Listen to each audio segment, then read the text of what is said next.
Welcome back, Planeswalkers, to another episode of the Hive Mind, Take 2. This is the show where I traverse the multiverse in search of other prominent members of the Magic the Gathering community. My name is Jon Dunning, and before we jump into who is following me in the multiverse planeswalking in, I do want to give a big thank you to the good folks at CardSphere. This show is brought to you now in part by cardsphere.com. Which where I got to have this cool little hat, and I just love the people there. Absolutely awesome people, which I'm gonna kind of just flip over real quick and show you guys now. Cardsphere.com. It's the best place to go to kind of do your online trading, selling, buying, all that great stuff. You could also find amazing content on there. People like Mr. Labufu are great content creators. So go over to cardsphere.com. You could also support the show and CardSphere. And if you want to get a cool little hat or a hoodie or a sweater or whatever you want, even a little coffee mug, you could go to txcp.store and put in a promo code Hive Mind for your 15% off. So with that said, I am more than happy to introduce who is planeswalking and joining me all the way from London, England, about the rounds, right? And that is Mr. Vince, better known as Pleasant Kenobi. Thank you so much for joining us on the Hive Mind today, sir. Hello. Hi, guys. Thanks for having me on, buddy. Yeah, I'm kind of from London. We're kind of a little bit further south than actual London. I tried to explain this a moment ago, and you're like, oh, English geography. We're basically London. We're between Salisbury, London, and Southampton. I sound way too American when I tried to say the real place that you were. I think I called it basically a TV dinner, like the Salisbury, you know. So it's just safer to say London. It's kind of over here because, you know, I say Bothell and I get all the dumb, oh, you're from Bothell, Washington. It's just like, I'm from Seattle. It's easier to say. Wait, where you're from is called Brothel. See, I told you. Bothell, Washington. Bothell. Bothell. Yes, that's. I mean, it's only it doesn't roll off the tongue of a prostitute's Bordeaux, but there you go. There you go. Absolutely. And I am not just joined, even though it's a little, we're running on a little different time frames here, coming from the UK and over in the US. You're at a proper drinking time. I am at, kind of a breakfast drinking time, but I do have a special guest made of barley hops. I'm doing the Hell or High Water Watermelon Wheat Ale. I decided to try this one out. Wheat? What? That's right, man. Who knows? This might be complete trash. It might be good. I got it from my good buddy Christian at Northwest Beverage. So thank you for sampling that out. Vince, do you have a special guest with you? So I've already drank one because I've been waiting for the technical difficulties. No shade whatsoever. Because I'm British, I like to drink nice local ciders. And by that I mean these are from normally Swiss ciders or Swedish ciders. This is actually New Zealand, apparently. It's brewed in Hertfordshire. This is Old Moat Cider. Basically, I'm cracking another one now. It basically tastes like candy, and I don't like my alcohol to taste like anything but candy because that's the kind of guy I am. I like it to taste like alcohol pops. I've dropped a cap now, and I can't find it. So yeah, that's what I'm drinking. Fruit ciders. Let's get a zoom in on that label. So it's a fruit cider. Yeah. So this is strawberry and pomegranate. So the one I've just finished or finishing is kiwi and lime, and I've got passion fruit downstairs that I might call my wife to summon for me halfway through. And I've got another obscure weird fruit, I don't know, dragon fruit or something bizarre. So yeah, I like weird fruit ciders. They're not that weird. They're really popular in England, to be honest. They're not that unpopular. I don't know if they're that popular in America. I mean, and when I went to New York more recently, getting a cider was hard. The best thing you could do is get a dry strongbow sort of nonsense. Yeah. Not so good. Yeah, this is a watermelon wheat ale, and it does actually taste kind of like a watermelon Jolly Rancher in a good way. So you would probably like this then. I love that they say kinda, because when they say they're fruit beers, they never fucking taste like fruit, do they? They're always slightly. They taste like fruit if the fruit was left in the cupboard and then dragged through your grandma's drawers or whatever. I mean, that's what it tastes like. Not like a real fruit. These taste like real fruit. Well, I say real fruit if they're injected with 16 tons of metric sugar. But there you go. Oh, sure. Yeah. Oh, well, if you ever make it to this Pacific Northwest out here, we do have fantastic beer and fantastic ciders. It's like cider everywhere. That's kind of the in thing for local Washington right Okay, now. I didn't know that. I love cider. Cider's like I said, I like my drinks to taste like candy. So I like ciders and I like sweet spirits. So Southern Comfort, for example, Southern Comfort, not straight though. I like it with like lemonade or something like that, just as a nice cold long drink. Things that taste like fruit, basically. None of this weird beer stuff. Well, I'll drink soft beers, light beers, lagers, like Fosters and stuff like that if I'm forced to. But okay, it's the big can, right? well, the big can, what Fosters? Yeah. In England, all cans are big. I think we don't. Nice. The smaller can, the can you've got there, like that's not the tall cans, as you might refer to them in okay. in the States. All cans on the whole are tall cans. Like so, most beers will come in tall cans or bottles on the whole. Gotcha. So, yeah. Gotcha. Well, I mean, I could sit here and talk about beer for hours, but alas, a lot of people probably came here for the cardboard. So as we do on the Hive Mind, Vince, what is your Magic origin story?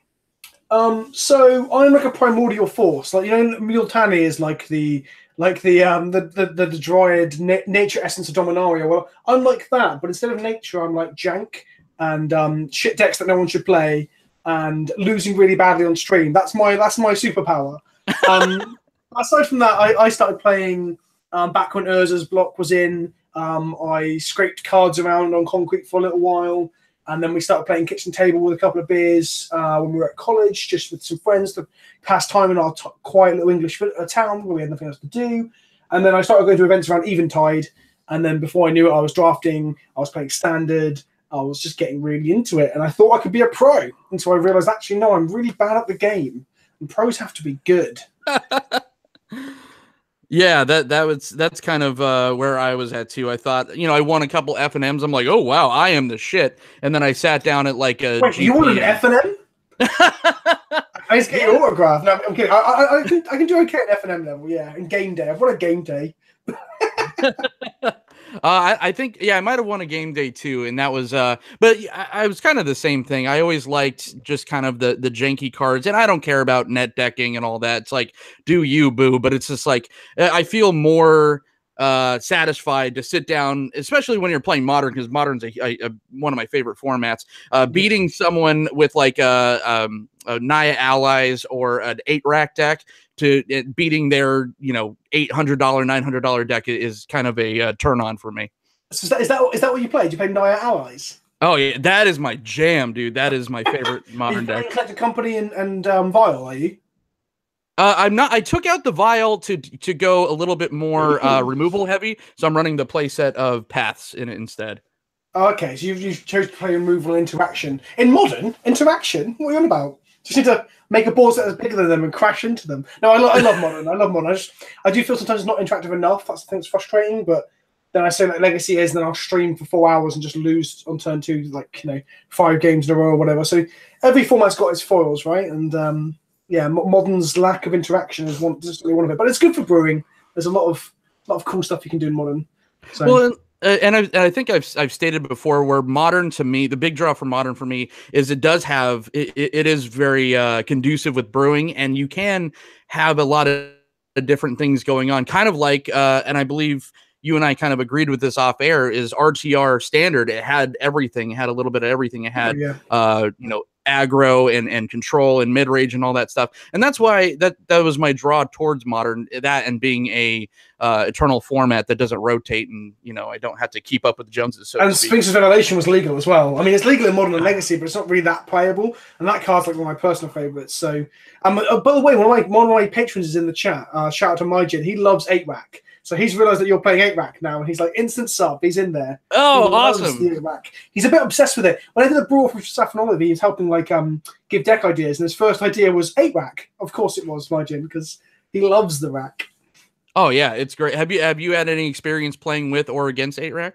Yeah, I played against 8-rack loads of times. We had local players playing it for a little while down in our local F&M, and then just because of the sheer amount of Modern that I've played over the years, like on Modo, thanks to A, trying to grind to be better at Magic, and B, playing all the decks that I make for the channel and stuff, I played against 8-rack quite a lot. You don't see it very often anymore.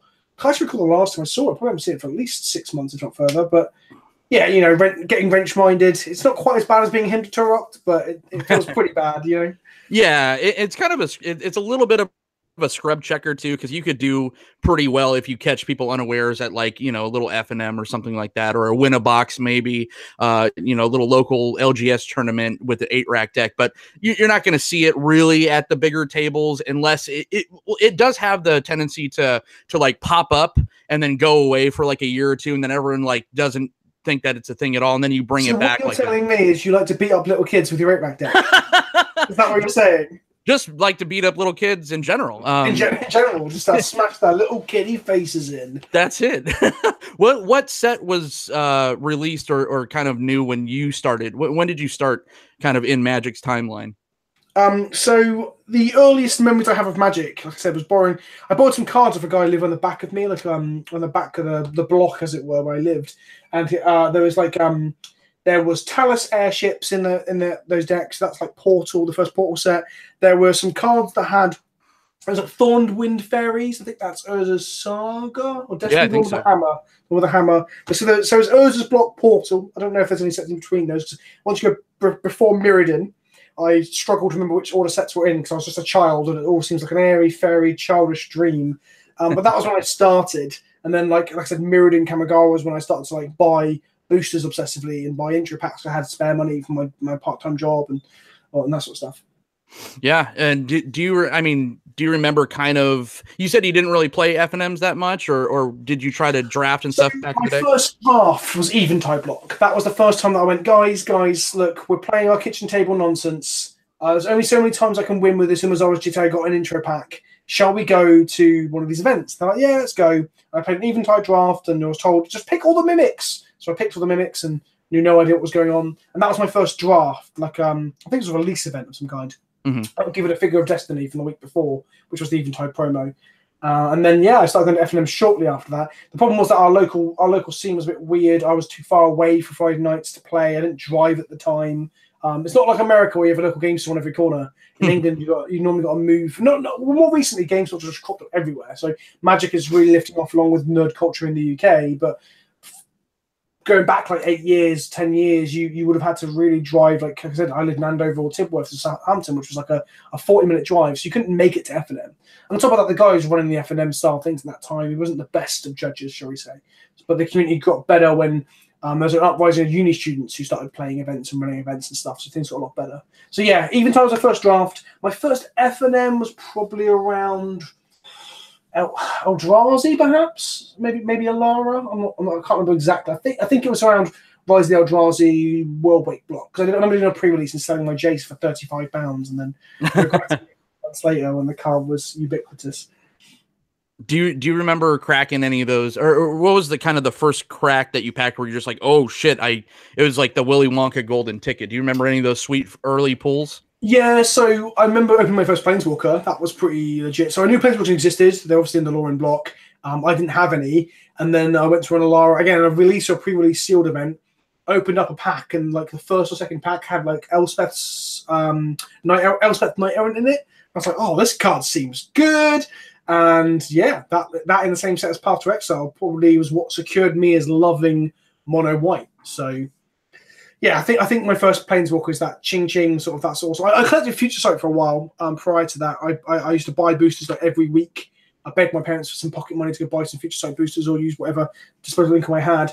Never opened a Goyf though. Even at the time, obviously, I wouldn't have understood that it was worth any money. But I had folders and folders of Future Sight cards because I really like the Future Sight border, and I like Time Spiral block in general. That's really cool because it reminds me of an old time of Magic, new frames and stuff.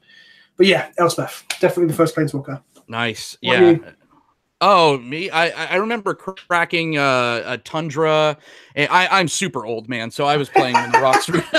I mean, the rocks were all molten lava when I was starting Magic. So yeah, I remember cracking a Tundra and a Plateau and being pissed off because my buddy cracked like, I think he cracked like a Nightmare or something. And I'm like, that has way cooler art than my stupid land. You know, I wasn't complete... idiot though. Like a lot of people back in the day, you know, when they cracked dual lands or stuff like that, they would trade them off for those big kind of dumb idiot creatures, you know, those big buffoons, because they were, you know, I heard someone trading their Underground Sea for a what was it, a craw worm, you know, back in the day. That's stuff that happened back then because you didn't know the value and everyone was kids. And yeah, I held on to those duels though. Thankfully, I didn't make that mistake. I mean, even back then, were there some people that realised that the lands were going to be worth, at least not worth the money they had? No one has the crystal ball to understand that the reserve list was going to happen and the legacy was going to happen and Magic's going to explode and last the way it did. Because let's look at all the other card games since Magic, they've all died after a couple of years, the majority of them, right? But were there people back then who were like, oh, you know what, these lands are always going to be useful. Lands are good, right? So you should hold on to your lands, kids. Were there people doing that back then? Yeah, I mean, not really, because it was, well, at least in my little group of like skaters, you know, we were half skateboarding and half playing Magic all the time. So it was just like we had like, Magic whilst skateboarding. Oh yeah, of course. No, we played them on our skateboard, and I was raking that Tundra across my grip tape. Oh. Do you still have that Tundra you opened? No.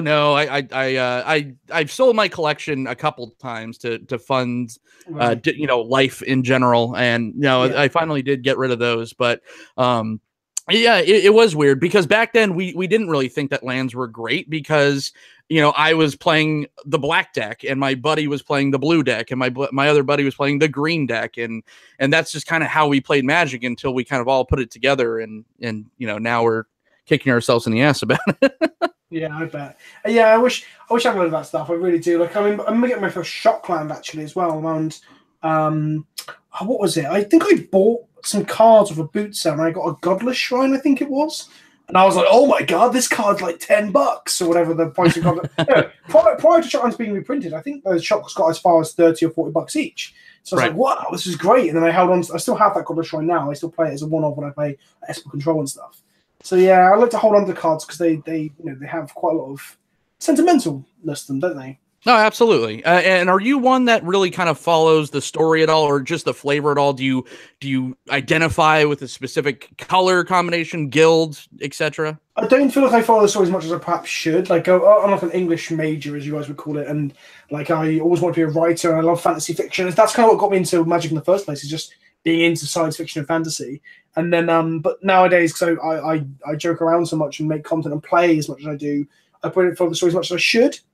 But I do follow the background of it. I do think I'm a Vorthos. I do like flavor. I get excited by art and flavor text. And yeah, I play a lot of mono white decks. There's certain cards that I associate a lot with, like Leonardo and Thalia and Wasteland and Richard Imports. But these are cards that I play a lot in competitive Magic as well. So they've kind of made me love them that way more so than just the flavor. But like Niv Mizzet. Niv Mizzet is a card that I absolutely love. Absolutely. For what he is, this like magnificent scientific dragon mad lad. But I've never got to play him in a competitive environment. Not yet, anyway.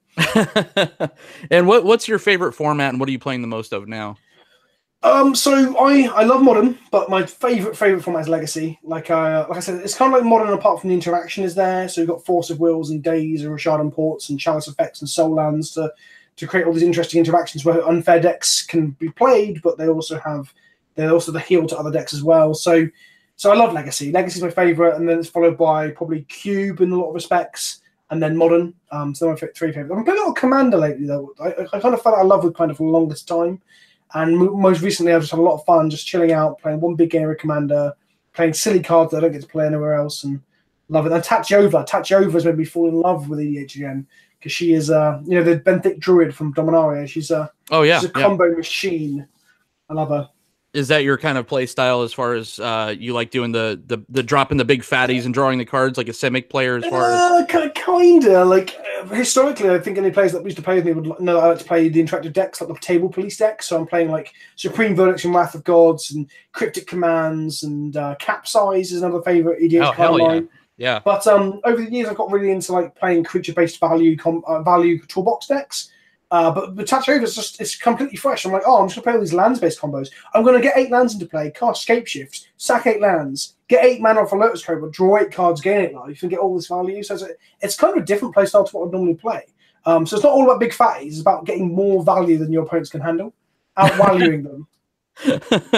Absolutely. I mean, that's the type of life that we all want to live in. I was playing I think Zagana for the longest time. She's the commander from Gatewatch. She was the one that Gatecrash.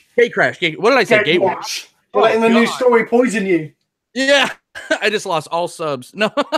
Yeah, Gate Crash, that was such a fantastic set, and that, you know, it did have my Orzhov in there, so I did play, you know, that was my first commander deck, was Ghost Dad, and it was so awful, but I learned my ways and went to like Teysa and stuff like that, and did better, you know, black-white commanders. Were you playing the original Ghost Council or actual Obsidat? No, the big, Gate Crash one. The Gate Crash one, yeah, the cool one. I prefer him. Yeah. I used to play him in Esper Control in Standard. He was sick. Oh man, it's still probably my favorite card of all time, because you look at it, and you know, I've been playing for a long time. You never see that color combination with 4 mana symbols and a 5/5. So right there, I'm like, oh, this is sweet. Am I playing green? No, I'm playing my favorite color combination in black and white. So that card is so much fun. And it lent to a horrible EDH deck.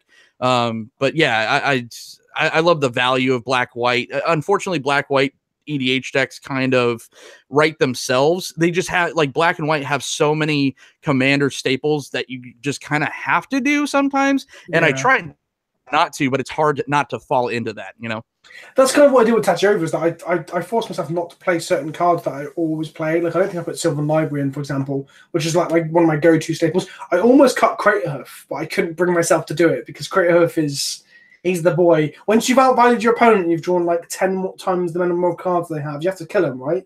Craterhoof's the way to do it. So, but yeah, I like the idea of playing EDH sometimes. I did an EDH and chill with Magic Man Sam, Ristic Studies, a little while back, and he made an interesting point of just like, don't play Solving, don't play Skull Clamp. Like, cut some of the cards that you always play and try and play a different style, or find cards that you wouldn't normally play, and you'll actually fall in love with the format again. And he was right, you know, like sometimes it is good just to play with cards that you wouldn't normally play with. Absolutely. And do you follow kind of more of the competitive scene? I know a big topic right now is Pro Tour Dominaria, and we saw kind of what happened with that. Did you follow that a lot? And what do you think it changed? Not massively. Like, I mean, I follow a bit of I will look out for new competitive decks and new things that are coming up in top 8s for like Modern and Legacy, because I love those formats and I want to know what to play on the channel and the stream and stuff, stuff like that. Standard, I mean, it's something I have fell out of love with a long time ago and struggled to ever really get back into. Basically, once Jeskai Ascendancy and like Stoke the Flames rotated, I kind of never got back into it. But I do watch a little bit. Like, this is the first Pro Tour in a while. I said to you earlier, I think briefly when we were chatting, that I haven't watched the final for. I normally always watch the finals of the Pro Tour because I enjoy it. But this time I just didn't bother. I streamed. Instead, I just went, oh, you know what, I'm just going to stream, play some Legacy instead. I got really salty. I went and played League of Legends instead because I lost a lot.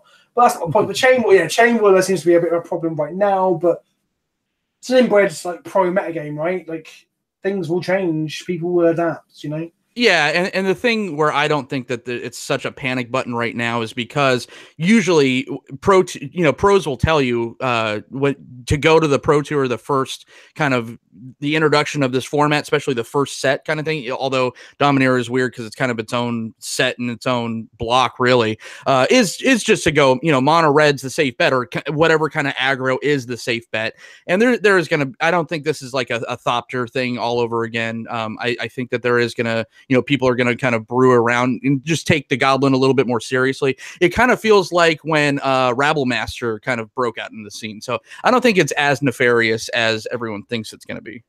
I think it's kind of different to Realm Master in the sense that Realm Master was completely like under the radar. Like, people were like, this card is garbage. It was the Buy Box promo and no one was excited. And then it was the best card in the format, arguably alongside like Siege Rhino and Stoke and stuff. But I think with Chain Whirler, the problem is that it warps the format. Sure, okay, so I guess Rab Master did because it forced you to play 2 drops that could block it and stuff like that.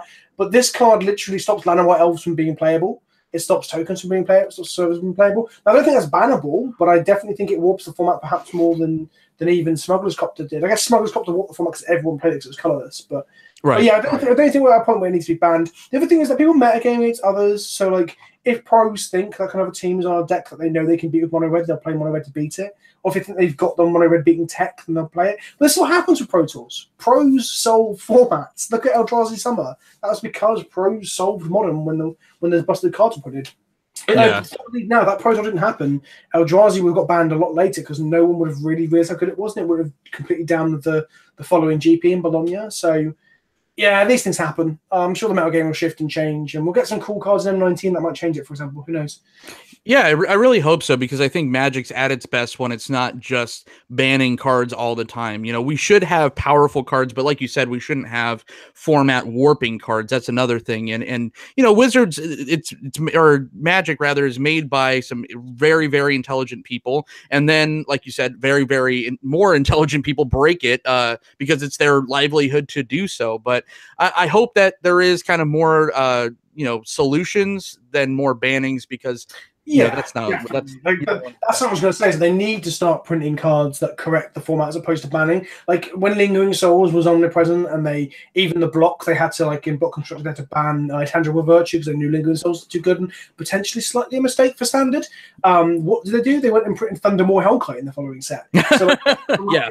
The thing is, Chainballer feels like the Thundermaw. It feels like there was no issue per se. They banned the cards they needed to, and the format was shaken up. They're like, here's a Chainballer. Like, it's like they solved the Llanowar Elves issue before Llanowar Elves was ever an issue. So now we're just like, oh, we can't play our Mana Dorks. And I was excited for one Mana Dorks. I like Ramping. Ramping's cool, right? Yeah. I thought that was the coolest thing is that they reprinted Llanowar Elves in the thing. That was like, that tugged at my old man heartstrings. Well, actually, come to think of it, they said they were thinking of putting Counterspell on Dominar, and they didn't, right?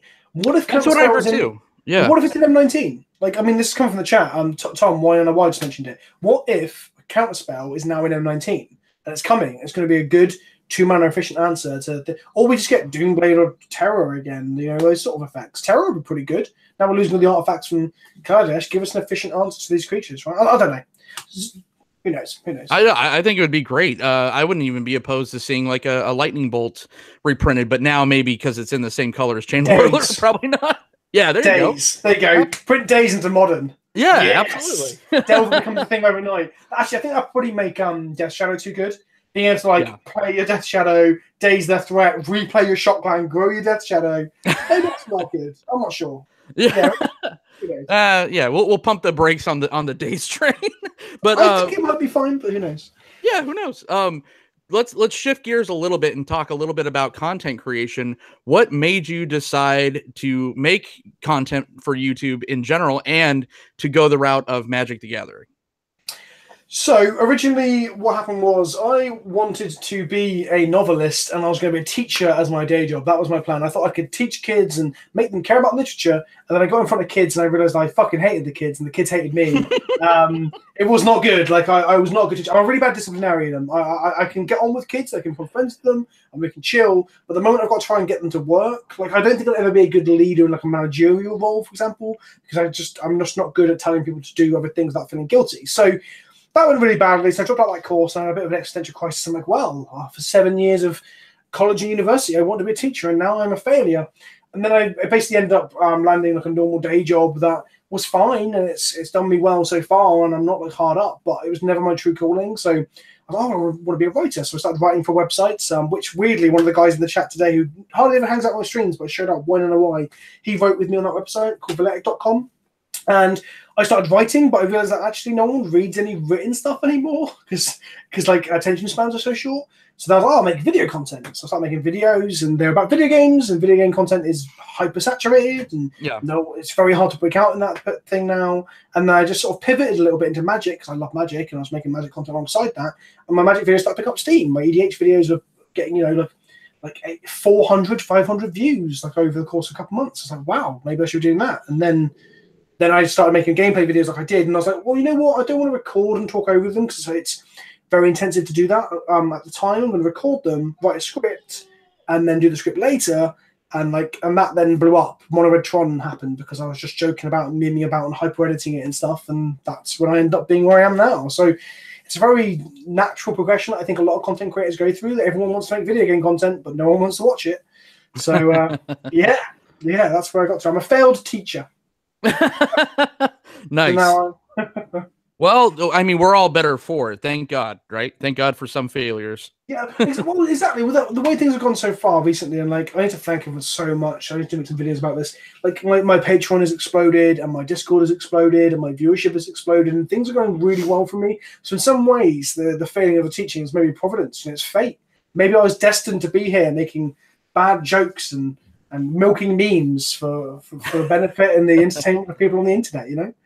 Well, you sent out an interesting tweet the other day. We were kind of talking about a subject, and you said that you're like, no, screw it. I want to be the next. I want to be the PewDiePie of Magic the Gathering. I mean, how much truth was into that joke? I don't know. Like, I joke because I have a lot of respect for Pewds. Like, he's a weird one because he did a lot. So there's a lot of crap video game YouTubers out there. Like, I think Ali Andre is one of them. He makes really bad Fortnite content that all it does is the thumbnails clickbait. They attract children to watch the videos. He squeaks and beeps a little bit. He has no valid. Oh, you've gone muted, buddy. You all right? Yeah, it's on purpose. Go ahead. Oh, good. Okay, I just want to make sure you're not having another echo issue. Nope, no, we're good. So there's loads of crap content creators out there who are kind of doing what PewDiePie did a few years ago, and what Pewds did was like he attracted kids in, he made loads of memes, and he like basically brewed this brand that then eventually he was too big for and too silly for and wasn't really true to himself and ended up making some jokes that are a bit risky. And now he's just this guy who mucks about on the internet for the fun of it, but he's made his money, so I respect him for that. But I don't think I'm that, because I think the way I'm being now is not really like Pewds was, because I'm not trying to like lure people in and then suddenly go, oh, actually, I'm actually nothing like this, and this is just a ploy to get cash in and stuff like that. I'm not saying PewDiePie's making ploys, but... Well, not saying he's not, though. Yeah, what I really mean is like he's very self-aware, he's fully in check of what he is and what he has done. I kind of would love to be that. And also the joke is that he's so big. He was the king of YouTube and kind of still is, because he's still one of the biggest content creator out there, right? But I would hope I give more substance than Pewds did in his earlier videos, because his earlier videos just screeched and made nicknames for vowels. Perhaps that's what I'm doing. No, it's awesome though. You definitely put a lot more work and effort into your videos, especially nowadays where it's just like there are some giant iconic YouTube content creators that can just turn on a camera and fart into the camera and that have 1 million views, and all power to you. I'm not trying to be a hater for doing that, but it's not, I never want to get to that point. I like doing somewhat effort or, having these kind of cool videos, and your videos definitely, all the way to the one with the Donald Trump one. I had me rolling, dude.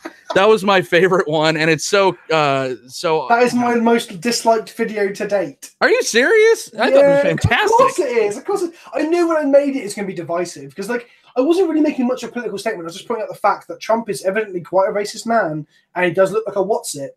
And that's basically all I said, right? I even here's a sneak peek behind the curtain. I had a joke about the size of his penis. I took it out because I was like, look, it's just vindictive, it's unnecessary. Like, I'm not here to rag on people, even if he probably deserves it. So I didn't really make that many statements about his political policies or anything like that, but some people got really mad. I had to hide a load of comments that excuse me, sorry, the ciders and the shouting getting me hepped up. Like, I had to hide some comments that were just irrationally racist and telling me, I won't quote them verbatim, but they're saying that I was ruining the European culture by letting foreign people into my lands. And I was like, what are you talking about? So yeah, today I knew it was going to be divisive. I did it on purpose a little bit because I thought, it's going to be a bit of fun. It'll drive some traffic from the right-hand side. I'll skirt it carefully, though. Yeah. I undenied about the script quite a bit. I took some stuff out, like I said. But it was tasteful for the most part. Like, I wasn't being horrible to anyone. No. At the end of the video, if people watched it to the end, which they probably didn't, some people, but I said, don't bother putting political comments in the comment section because we're not discussing politics. We're just making absurd jokes about this bloody wall that he wants to build. Well, I mean, we, like you said, you didn't mention his micro penis, which he most definitely probably suffers from. Yeah, I know. With the insecurities he's got, it probably does make sense that he would have, right? But he is a character. He is a caricature, however you say it. My watermelon beer is kicking in. But he is definitely, he's a larger than life. To be larger than life than the president of the United States is quite a feat, and this individual somehow did it. He's like an alien. But yeah, and what about your kind of obsession with the bees? So I'm not really obsessed with bees, in all fairness. So what happened was, for the longest time, since Hornet Nest was printed, I wanted to play Hornet's Nest because the card is sick. And I even played a deck in Standard.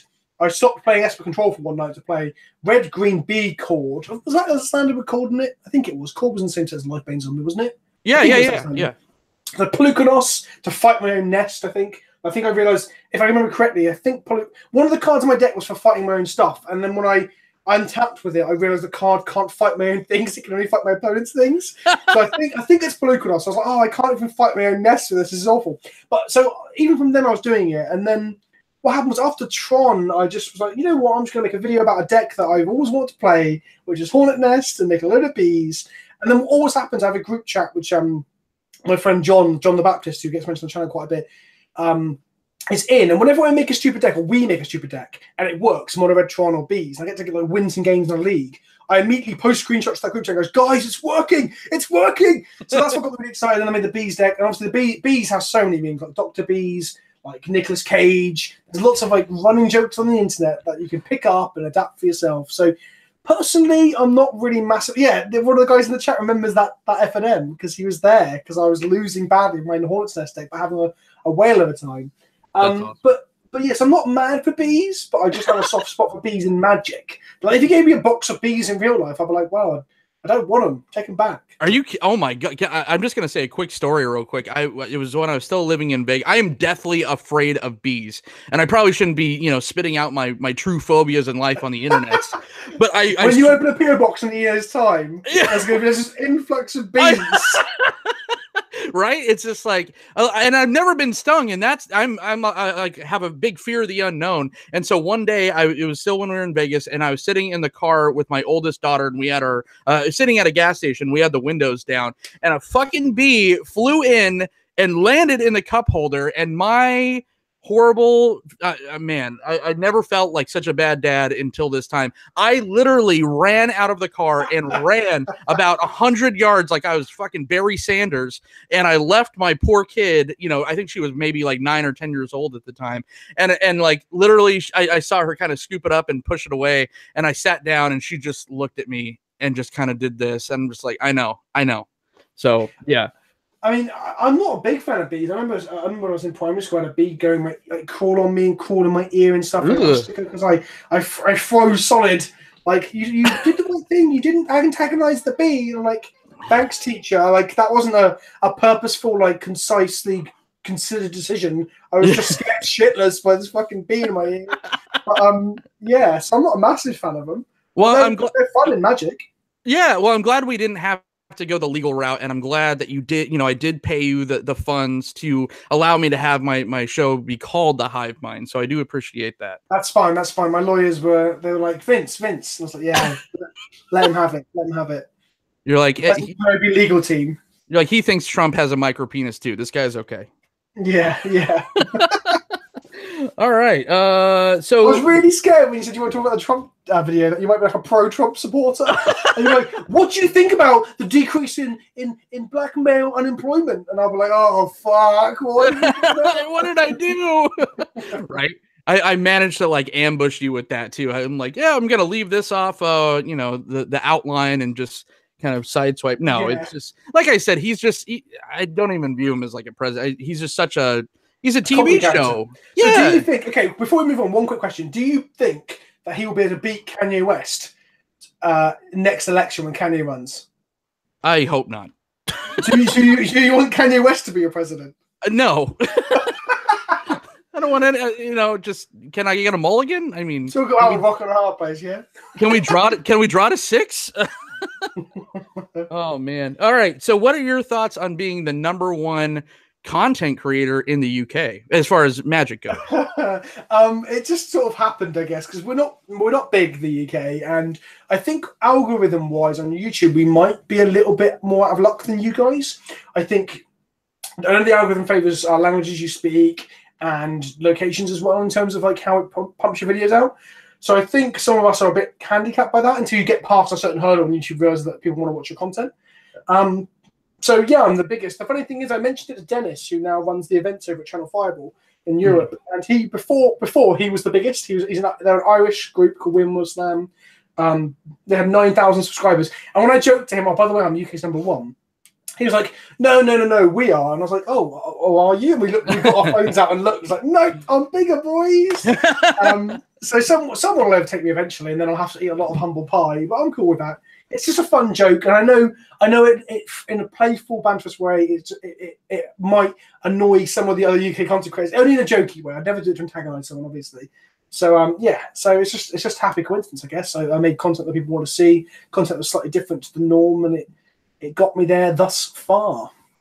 Yeah, and I mean the Magic the Gathering content creation for YouTube, the creators is a great stable of people, and a lot of them I've had personal contact with, and I could call a lot of them friends. You know, Orcs Head, Jordan, and you know, Matt from Total MTG, and Mark from Yeah, I Life love those Begins at guys. 20. Great set of people. I mean, they're all awesome, and I can imagine that. You know, I saw like the tweets you guys kind of all hung out at GP London, right? Yeah, definitely. Like, I didn't hang out with them enough. It's just the GP before I hung out with them more. Mainly because I was just running around like a blue ass fly. And it's my birthday as well, so I was very concerned about how drunk I could get on Saturday night and stuff like that. But yeah, no, I love those guys. Like, we're in a group chat on Twitter as well, and we retweet each other's work and stuff. So yeah, it's trying to build a community, because the whole point is trying to be a bit more inclusive. So I guess we've learned. That's a weird thing to say. We've learned from the Americans that with the bigger Magic content creators in the past that. If you don't have a close enough community, when people do grow and someone gets left behind, that person gets very bitter and then causes all the drama they can on YouTube to try and get as many views as they can, and then to like just show the whole world that they're a massive bellend, if I'm allowed to say that without putting out any names. So yeah, I think people need to be very cognizant of just trying to make a community where those sort of things don't happen again in future. But what can you do? You don't know someone's toxic until they start spewing out toxicity everywhere, right? So yeah, there has been a little bit. This community has had a history of that, just a little bit, right? There is always some kind of you know, oops, daddy hit mommy at the dinner table moments every once in a while.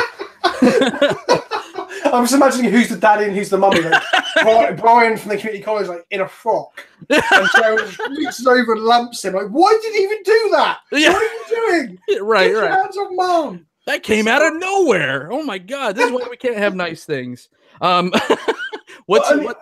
go on. Sorry, go on. No, please. I don't know what I was going to say now. I was in the moment. I'm still thinking about Brian the frock. What are we talking about? I guess that's the thing. Yeah, like. Yeah, you don't know someone's toxic until it's kind of too late, but I think toxicity can grow from a bad place. And yeah, you know, we're obviously talking about Jeremy and stuff. And the thing is, like, I used to watch Jeremy's content like about 4 years ago just before I started making Magic content. I used to watch him open boxes and stuff. I was like, oh, that's that bearded guy who opens boxes. That's cool. That's fine. And then like he dropped off my radar a little bit. I didn't watch much of his content, and YouTube started pushing it to me because then I didn't want to watch it. And then suddenly I'm seeing these tweets about how he's got guns and you can't take them from me and all this sort of weird stuff. Like, that's fine. Politically, you might not see eye to eye. And then he's calling everyone cucks and beta males and all this sort of stuff. I'm like, whoa, what the hell happened? So, just don't know, do you, until people start sharing their thoughts. But I've had this thing on my channel where, because I've very tangentially mentioned this, like, I'm not doing drama on my channel at all, but I retweeted something on Reddit saying, like, pointing out the history of this whole drama. And people then started coming over to me, like, dropping comments going like, well, you must be an SJW then. I'm like, well, I don't self-describe. Well, I mean, the thing is, with the SJW term, it annoys me because people label me as it because I say, oh, I'm for, like, equal rights and things. But Martin Luther King was an SJW. Like, that guy was, you know, like, Malcolm X was an SJW. Like, it's a weird label that we took away from these people. And we've been like, let's label people that we don't like with it. It's a bizarre thing. So that's just a whole different tangent, but it's just interesting that I sometimes tangentially get involved with that and stuff, you know. And if you want to call me a beta white knight orbiter for sticking up for a woman getting picked on Instagram, exactly. I got 3 daughters. It's like, it's a natural reaction I think all men should have. So yeah, I'll be all the things. I'll be all the SJ orbit. Isn't it orbit's a gum or something like? I don't know. I've never heard the term orbit. Oh, I don't know. I don't know where. What is that? What is that? Where's that come from? Maybe it's that ugly beard. I don't know. No, but I mean, I used to really, and this, you know, is, I don't want to stick here too long, but yeah, of course. But yeah, it's just like I was like you. I used to watch his content quite a bit, that channel, and I loved the game day where he just kind of tell you how to prep for game days and or pre-release events rather. It was good stuff, man, and then it just turned into something gross and stupid, and it just, what it is, the biggest travesty, because if it was just one person doing that and being stupid, that would have been whatever, then you just don't have to watch that content anymore. But it's just what it did to kind of the community. It made this weird, civil war. Yeah, I hated that. But I think as well, the worst part of it all, before we move on, my last one I want to make is that I don't think any of it is really that sincere when it comes from him and his camp. Like, with his Gambits and Six, they think they're right in some weird way. But with him, I think he is just clambering for relevancy. Like, his numbers slipped off and he never made the numbers that like Wedge and the Professor did, and he's bitter about it. So that's why he makes his constant drama videos. There's another Magic YouTuber, I'm not going to say the name, but someone might be able to guess it elsewhere. But there's another one, I'm not going to name drop right now, but he does the same thing. He makes drama videos about Wedge and the Professor and Unsteve Media all the time, and his content is real low quality, minimal effort. All he's doing is trying to get views out of that crap. And it's just like, come on, try and get views off your own merit, try and give something to the community that is more than just hate-filled bile. Like, is that so hard? That's so much to ask. Yeah, yeah. Oh, God, we're on a soapbox now. I've got my SJW t-shirt on. I'm like, Magic Justice Warrior. Yeah, that's right. Oh man, yeah. It's I know exactly what you're talking about too, and I don't even want to give him or her the whatever. Anyways, moving on to happier things. What's kind of the future evolution that you see for your channel? Where do you see it going? So I'm going to be bigger than the Professor. Nice. I'm gonna, I don't know. I've just done a massive Patreon drive and stuff, and just been really honest with people, saying that basically the way my channel has gone so far has been so good and so much support and so much love that I've been able to drop a day in my day job. So I'm now technically a part-time YouTuber, which is great.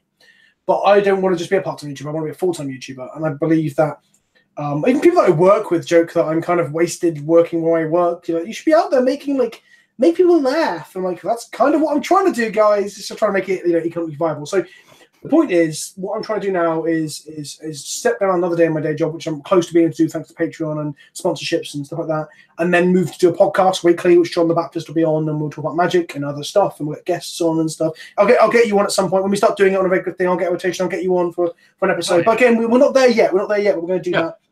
And then from there, I want to go on to doing like 2 big gameplay videos a week. So I do one a week, and they're always good. They always get 10, 15,000 views, 20, 30 sometimes. I want to do that twice a week. But again, that's only where I can get more towards being a full-timer for it. And eventually, I want to do live paper gameplay in a similar vein to like there's a Versus series and game nights, but I want it to be much more like not relaxed, because game nights is very relaxed, but like we can say naughty words and we'll just muck about and have fun. Like an after dark. Yeah, exactly. Like it's like game nights, but for adults. No, that's not true, because game nights is for adults. I love game nights, but like that. So like I'm buying an SLR next month, I think. So put some money aside this month. So yeah, that's the natural progression of where I want to go. So we'll keep doing what we're doing and just adding more to the schedule. And eventually get to the point where I can't add any more. At that point, there's some real conjecture that I haven't mentioned to anyone. I'll think about getting like a guest slot on the channel as a pipe dream. It's not a pipe dream, it's a dream. It's not pipe dream, it's going to happen. It's a goal. So I get to the point where I've got a podcast, 2 big gameplay videos, and a big live one once per month. And then I can get a guest slot in and we can start becoming a big entity. That's the plan anyway. As long as people keep watching, like if people are going to keep watching, then I'm pretty fucked. But that's the plan. That's awesome, man. I mean that's you're doing it, man. You're on the road. You're right on the cusp of doing like huge. I mean, you're already doing huge, big thing. I mean, you are the #1. How many times can I stroke your ego with that? I don't know if the chat knows, but I'm the UK's #1 Magic the Gathering content creator. So just want to drop that one in there again. We'll make the T-shirt and we'll put SJW right under it. Yeah, brackets SJW Cup. I'd wear it to bed. But yeah, so let's talk a little bit about a certain little video that you did, or kind of a series, and that is your collaboration with Saffron Olive. That's kind of a nice segue. You talking about having more content creators kind of on your channel and doing more that way. So how did that come about? And I mean, it was fantastic. It was really great stuff. But talk about that interaction with Saffron from basically, he did a Multiverse Tron video, and I woke up one morning to time zones. This always happens. I've got like a load of. I'm not super popular, but I wake up when these things happen. I've got loads of messages. Like my phone has gone mental in the night on silent. And I've got like messages on every bit of social media. And I open them up, and I've got people like, Vince, Saffron Olive stole your deck. He stole your deck. I'm like, well, it's not my deck. Like, there's more than one person have this idea. So I click onto it. It's quite literally the Mono-Red John, because John's coming into the story in a minute. Mono-Red Tron deck that me and John, a couple of friends in our local area, brewed that became the Mono-Red Tron video. And he hasn't mentioned me at all, which is a shame. And there's loads of comments. Like the top voted comment, I think, today has like 372 upvotes on his YouTube video saying, "Why didn't you mention Daddy Kenobi?" It's like, oh, Jesus, guys, calm down. Don't like go on like a a mob to get in. And I just commented saying, that moment when someone you respect and admire doesn't notice you, sad face. And I got some hateful comments for that as well, going, don't be so entitled. Like, I'm not being entitled. I'm pointing that it is generally sad. I'm a bit disappointed. And then what happened was, in the following week's podcast, before I'd listened to it, 'cause I listened to the Goldfish podcast quite a bit, a friend of mine goes, I think you should listen to it. He name drops you. And I just skipped to the end to listen. He's like, oh yeah, brewers that I watch on YouTube, like Pleasant Kenobi. So he knew who I was. And they mentioned me in another video. And then at a GP, I was getting interviewed by Channel Fireball. And I said, oh, one of my favorite content creators is definitely Saffron Olive.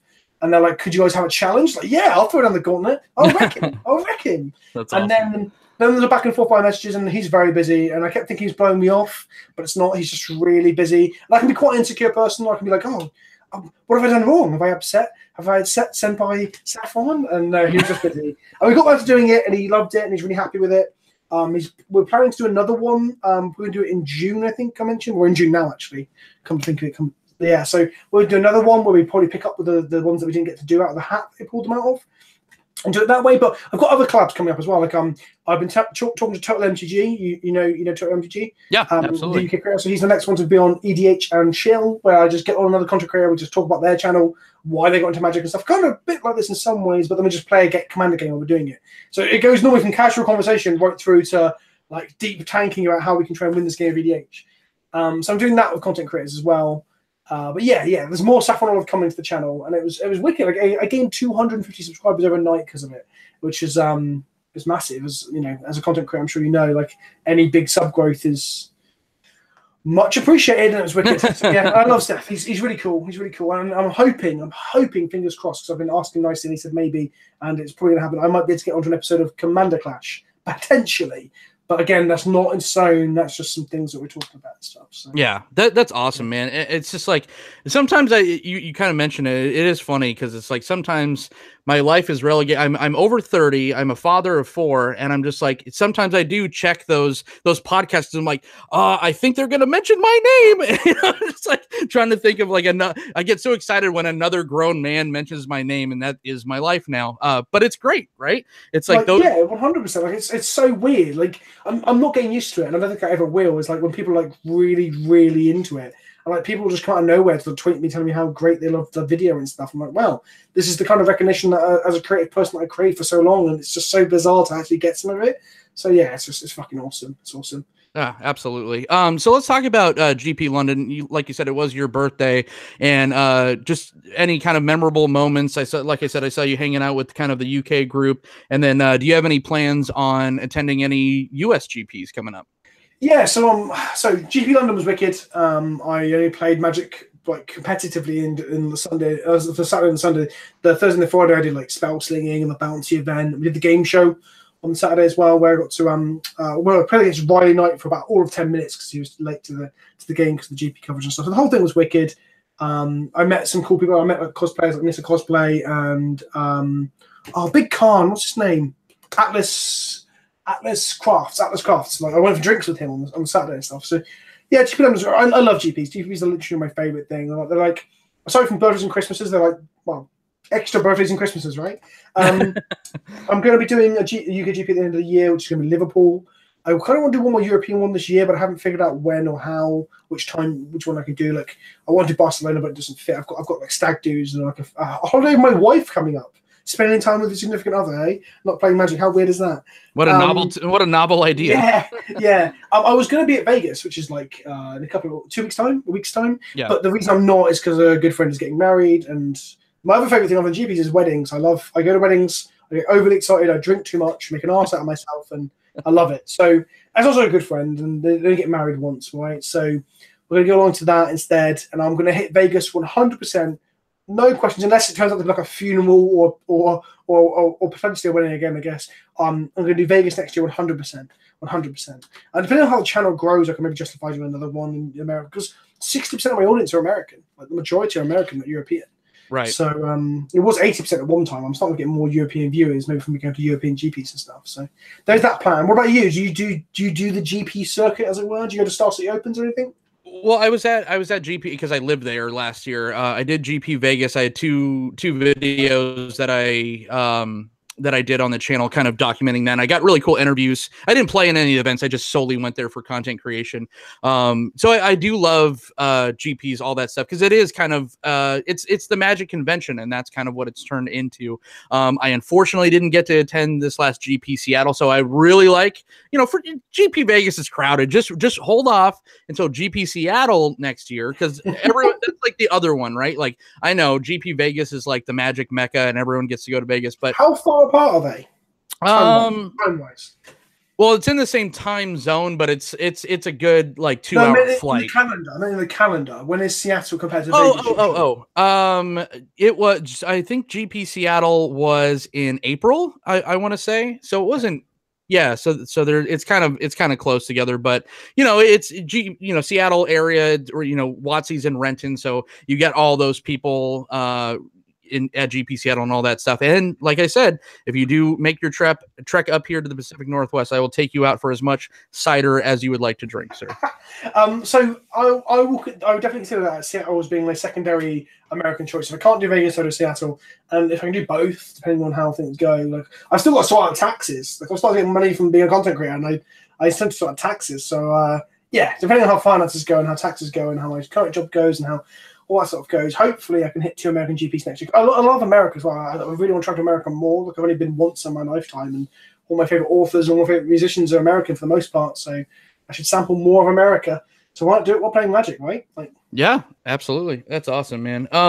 And so I think I know the answer to this, but what are some of your non-MTG interests?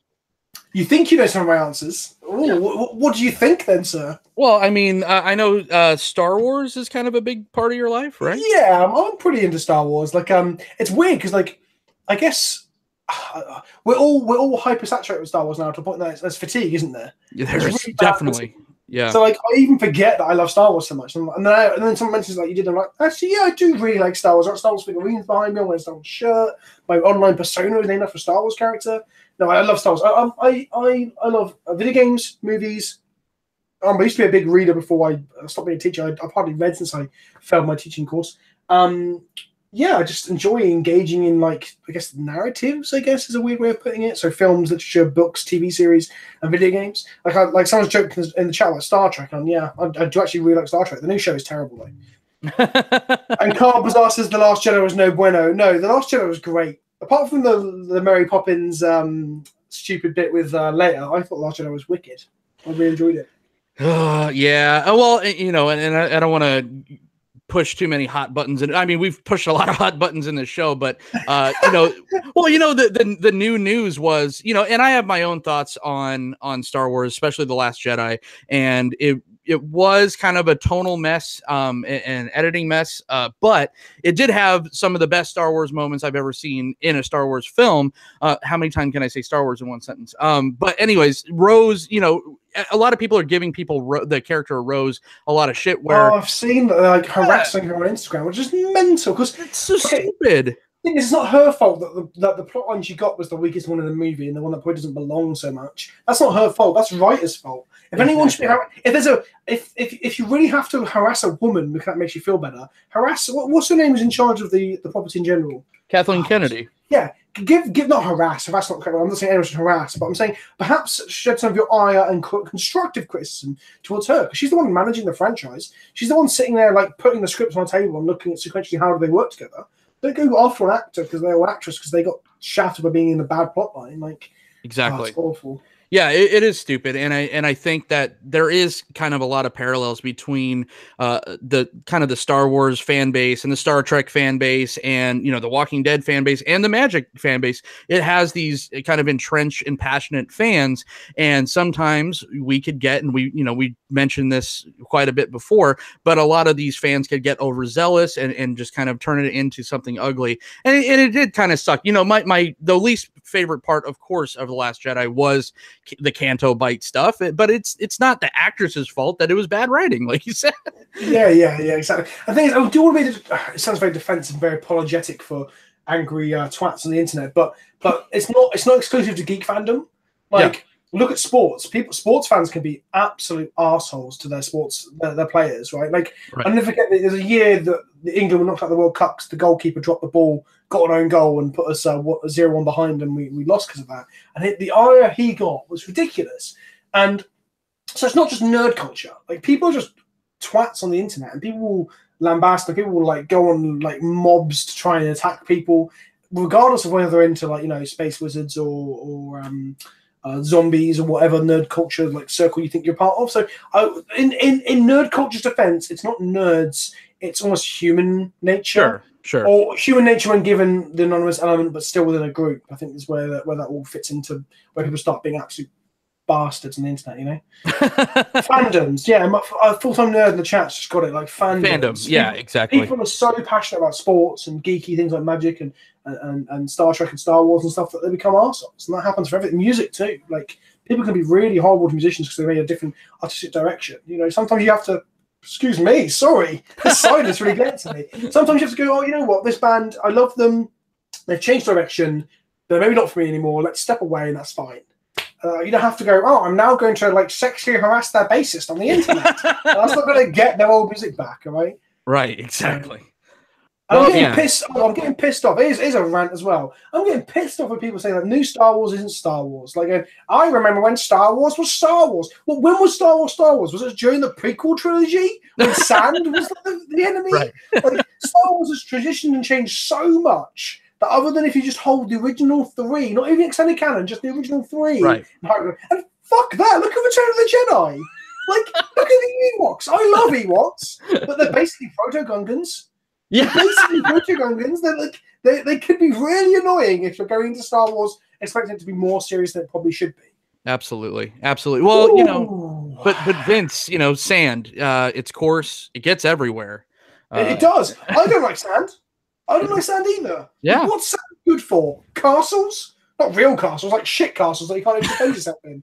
The thing that I'm most pissed about in, I guess, the newest Star Wars trilogy is the complete omission from the prequels. And yes, I you know, it's not like I watch the prequels every other week, but you can't ignore that they happen. You can't ignore that they're canon now.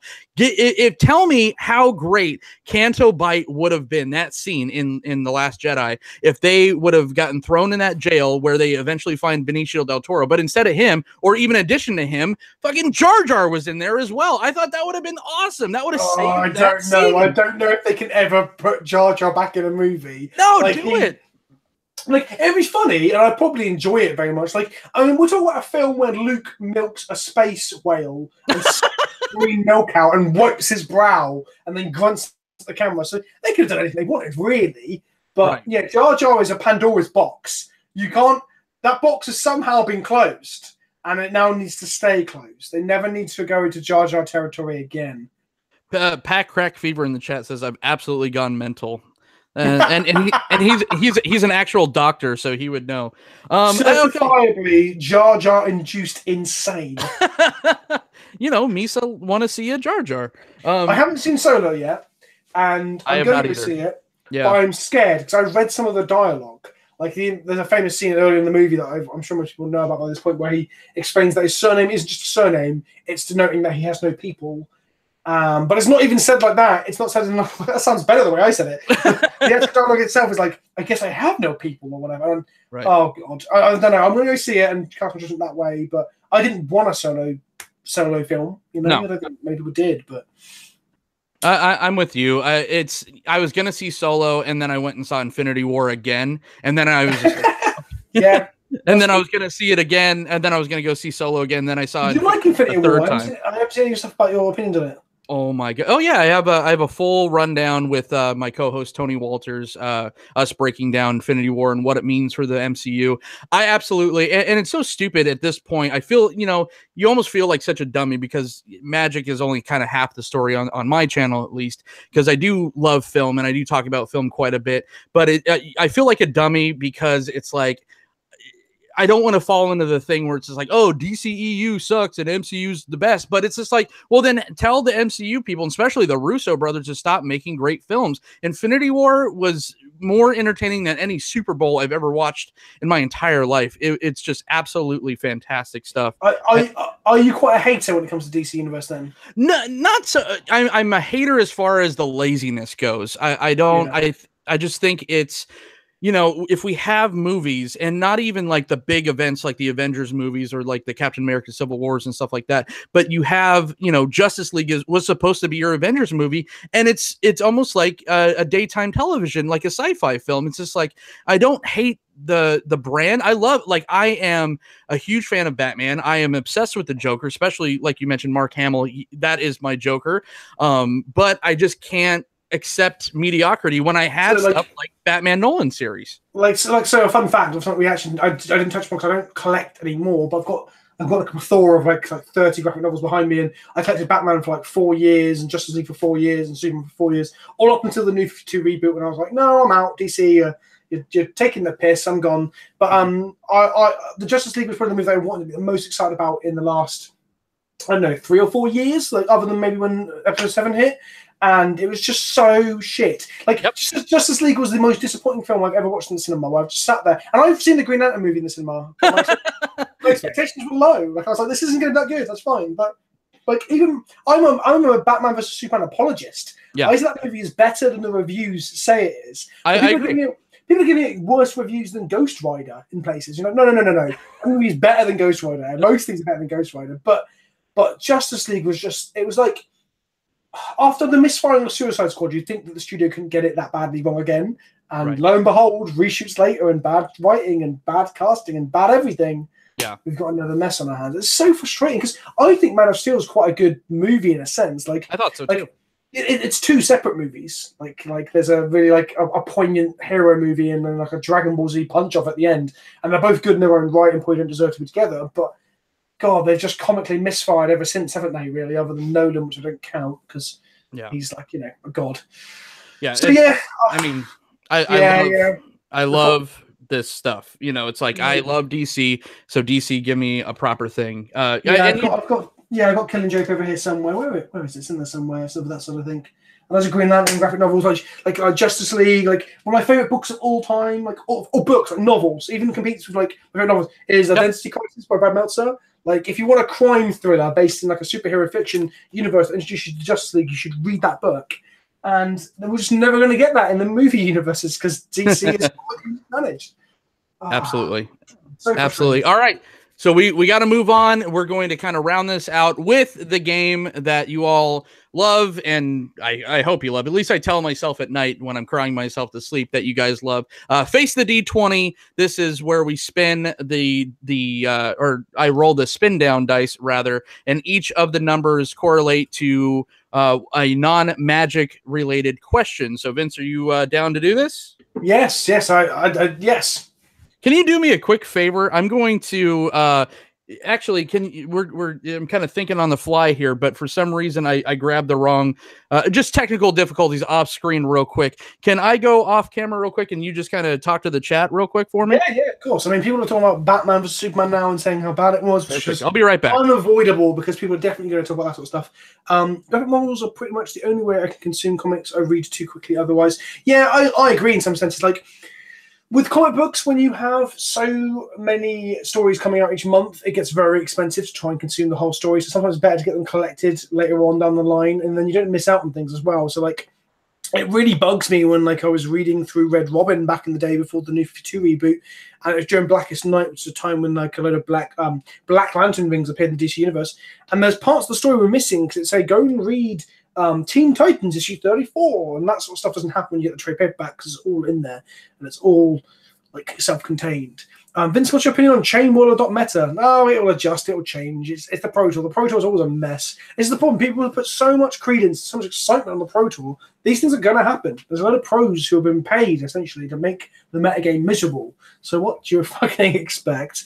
The flashbacks on Suicide Squad were more interesting than the movie. Oh, 100%. Suicide Squad was a hot garbage mess. I think I gave it a 6 out of 10 at the time when I reviewed it for a website. Was it 4 out of 10? Either way, both those numbers are too good. I think I give it a 3 out of 10 at this point. The Dark Knight movie was badass.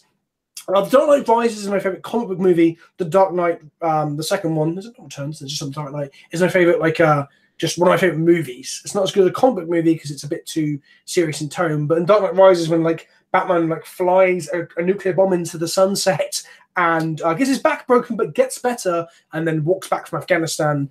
That's a comic book movie in my eyes. Invincible is a great comic book series. I completely agree. That comic book series is wicked. I love that in Justice League they allowed the villain to get the MacGuffin because they left it sitting on the hood of a car. Yeah, that movie is just so bad. Oh, I tried to keep up with comics, but honestly, it was such a money sink. Yeah, the money you have to dump into comic books to keep up is obscene. I do agree. And then DC will milk your money more by making you read all these stupid side books and crap like that. Awesome. Thank you, sir. No worries. Rambling about comic books just for days. Batman and Robin Grit in the Dark Knight. Zuby, you shut your mouth. You shut your mouth. Zuby is the biggest DC apologist ever. Well, I'm glad. We'll put it on swimmingly, mate, because I apologize for DC a lot. But there's no way in hell Batman and Robin is better than the Dark Knight. The Dark Knight is borderline perfect. Yes. It is borderline perfect. I agree. I did like what's the last one of the Nolan series? It's Rises. Oh man, I love that one so much. You're so disappointed in the chat, but like I loved it. Like I said, I was saying when you just disappeared that it's the best Batman movie of the lot. I don't know it's a better movie on its own, in itself. Like objectively, it's a solid film, even if you know nothing about Batman. But Dark Knight Rises was so Batman. It was so over the top and so ridiculous in places, but also so poignant. Apart from the Robin bit, I hated the Robin bit when they revealed George Clooney, best Batman ever, the chat says. That's hilarious. Val Kilmer's the best Batman. But George Clooney did have the Bat credit card. You know, don't leave home. Don't leave the Batcave without it. But here we go. Superman works alone. Right. Number 20. Wow. If I forgot was I drunk when I wrote this? That's hilarious. If we got married, would you make me sign a prenup? Whoa. So in England, prenups hardly exist. My only knowledge of prenuptial agreements tend to come through two things. One, which is Kanye West, because he talks about prenups in Gold Digger. And two, Jim Carrey movies in Liar Liar. He danced around the room saying prenup, prenup, prenup. So, no, I wouldn't. I don't even know if you can do them in England. There's probably a contract, but it's not called a prenuptial contract. Or maybe I would. I don't know you that well, mate. So perhaps I should.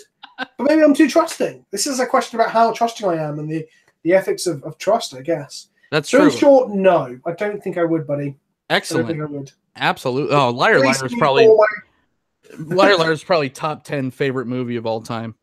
I watched it recently and it didn't live up to my childhood expectations. Okay. Same with Mask. The Mask is not good. Like, as a kid, I thought it was the fucking bomb. And nowadays, I'm just like, well, Charlize Theron looks nice and like the special effects are okay. Right. Not Charlize Theron, sorry. What the fuck am I? Cameron Diaz. Right. Well, talk about a violent comic book. If they actually adapted the Mask from the comic book into a thing, woo, that would have been something. But number 4, favorite TV series of all time. Favorite series of all time. Oh god, this is hard. Okay, so childhood me says Red Dwarf, which is a British comedy series about like sci-fi comedy. It's not aged well, but I love it. But like contemporary me would say Lost. Because no TV show will ever get me as much as Lost did. Like, from start to finish, I was gripped, and I love that show. Even the ending. Yeah, there you go, chap. Let's get some controversial opinions on the day. I like the ending of Lost. Here we go again. Wow. No, you know what? For the first 3 seasons of Lost, I am 100% on board with that answer. But, you know, and like you said, you said it perfectly. It goes to shit in the middle. It really does. It really does. Well, that was the writer's strike, though. It wasn't even... Every show went to shit. Heroes was the best TV show of all time for season 1. The first season was so good. The second season was so bad, it retroactively makes me forget how good the first season was. Yeah. God, it's dog shit. All right, next one. Number 13. What food do you absolutely despise? Oh, what do I despise? Cucumber. What? It's just shit. Cucumber is like it just tastes like gone off water, as in put into like a little capsule that you can bite into and get it squirt over your face like some sort of sick joke. So do you not like pickles either then? Or pickles are better because where they've been pickled, they taste a little bit better, I guess. But I'm not a mad kid on pickles. I don't like, for the record, I don't like crunchy food. So like, I love the taste of onion, but if onion is fresh and crunchy, I hate it. If it's like caramelized, softened down in a curry or whatever, lovely. So pickles, I like the taste, but the whole crunching into them in a burger, no, thank you. So, but pickles are called gherkins. I know you call them gherkins. We call them pickle. No, we call them pickles. We call them gherkins. We call them gherkins. So, yeah. All right. Number 8, favorite place you have traveled to? Aruba. Oh, easy. Excuse me. Easy.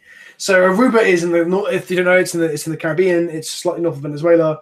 It's the first time I've been to the Caribbean. It's a beautiful island. It's really hot. There's nice winds that keep like a cool breeze, even though it's scorching hot. You can tan up. The food is incredible. It's a melting pot of cultures. So there's Japanese inhabitants. There's Afro-Caribbean inhabitants. The food is just a smelting pot of lovely stuff. Aruba. I recommend it to anyone. It is the most beautiful place I've ever been. That's awesome. Imagine Shinsa from the chat said, "Will we stream the wedding?" And absolutely. Only if, no, I'm not gonna. I'm sorry, ignore me. I was just something very rude. Young Mage is here, so I won't say that. Yeah. What's up, Rhino? I love Rhino. Number 19. Ask the why do we keep getting this one? Ask the interviewer anything. Ask the interviewer anything. Okay. Oh God, I wasn't prepared for that. Neither am I ever. Okay, death prepared for life. Death row, they're going to let you order one takeaway before you get executed by a lethal injection. What takeaway would you take? Wait, what, say it one more time. You're on death row. You're about to be executed by lethal injection. Okay. You have one last meal. They've come to you with a Just Eat app on a phone and said you can order one takeaway and one takeaway only. What takeaway would you order? Oh my God. It would probably be, oh man, it would be chicken Penang curry with a side of carne asada nachos from Roberto's down in Vegas with a In-N-Out 3x3 with animal style fries. Right, hang on, we need to break this down. So you said is it Udang curry? That's like Thai curry, isn't it? Red Thai curry? Yes. Penang? Yeah. Penang, that's it. Sorry. And then what was the second bit? The carne asada nachos from Roberto's Taco Shop. So that's nachos with what? What's on top of it? It's carne asada is the steak, and then you got the cheese. You have it's absolutely phenomenal. The thing about Vegas is there's not nothing's from there. Everything's kind of shipped in because it's in the middle of the desert. That's America through and through, right? Your culture is just imported. Well, yeah, except when you're in Seattle and we're right by the waterfront and you get more fresh things. But in Vegas, the Mexican food is absolutely fantastic. And there is just no good Mexican food up in Seattle area. We do have fantastic teriyaki and seafood and sushi. But as far as the Mexican food goes, I miss the desert so much. And that's the only reason I miss the desert. And what was that third thing? So 3x3? That's a plank of wood, isn't it? Oh, God. The 3. Okay, so everyone would probably, if you've ever had an In-N-Out burger, they're only like on the West Coast, but not even as far up as Seattle. Most people would get a double, but I like getting the 3x3. It's 3 slices of meat, 3 slices of cheese on the burger, and then animal style fries has the cheese, caramelized onions, which you would like, and the spread. It's so basically what I'm saying is I would die of a heart attack before I would get the lethal injection. All of this sounds amazing. You have very good taste. Very good taste. I love food. I'm so fucking hungry now. See, you have to skip GP Vegas and just come to Seattle so we could just go into a food coma and drink way too much cider. And last but not least, your favorite genre of music. Oh, okay. So I'm my musical tastes are really, really quite varied, but I have to pick one genre. That's crazy. So I'm really torn between two. So like, not even two. So I like rock music. Rock music is definitely my favorite. I've had to like sort of try and narrow it down. My two favorite bands are probably like Led Zeppelin for like traditional, like big heavy like 70s hard rock. But then like Code and Cambria, another favorite one of my favorite bands. Like good man, like slightly technical prog rock, like modern prog rock with influences of like pop punk and stuff. Yeah. So I'm gonna say those two bands and say somewhere in between because they also share thematic styles and in many ways the big riffs and stuff. So that's where I'm at. If I had to pick one, but picking one is hard. That is so hard. I knew we were going to be best friends. My wife and I, our wedding, what she walked down the aisle to was Keeping the Blade from Coheed and Cambria. Wow. So yeah, big Coheed and Cambria fans over here. So yeah, I've seen him live 5 times. I never plan to see him live again because I didn't really enjoy the last album that much. I enjoyed it enough, but I was like, I think Coheed and Cambria are growing apart for me now. Like I said about bands earlier. And now have you heard the new like record they dropped about? I have not yet. I have not. Woo! Okay, 5 days ago they dropped it. They dropped it with an intro. It's like it's got this big synth opening of like this guy talking about planets being like merged in like a prison world, and it's so prog. It's so prog. It's so good. It's awesome. So, yeah, listen to it, man. It's so good. So well, good. Well, a lot of some of the guys left. I think Michael Todd, the bass player, he decided to do heroin or something, right? So he did have a real bad drug addiction and was kicked out of the band. I think he's back. Maybe someone in chat can fact check that with me. I'm really bad for actual facts about bands. I'm more just like, do I love the music or not? But I believe he's back. Maybe it's his influence. Maybe he's gone like, Claudio, look, the pop album was okay, but what people want is Amory Wars Part 5 or whatever. Right. Okay, let's get on it. Let's sing about like space aliens coming out from under our skin. Yes! So good. Dude, I loved him so much that when I attempted to play Dungeons and Dragons, because I'm just not that smart enough to be good at that, I used to base campaigns around Coheed and Cambria songs, like Everything Evil and all that. The first 3 albums of Coheed are just perfect. They're just perfect albums. Yeah, I love them. I love those 2 records. I'm hoping the new record is something like that now. From the sounds of things. I hope, man. But a lot of that is, like we're getting reboots of these shows like Fuller House and all this. We are getting kind of these bands, these older bands of the 90s and early 2000s kind of going back to their roots. Like the new Pennywise album is fantastic. It's like ripped right out of 1996. Like if someone told me to listen to a new Pennywise album, I would immediately go, I'm good.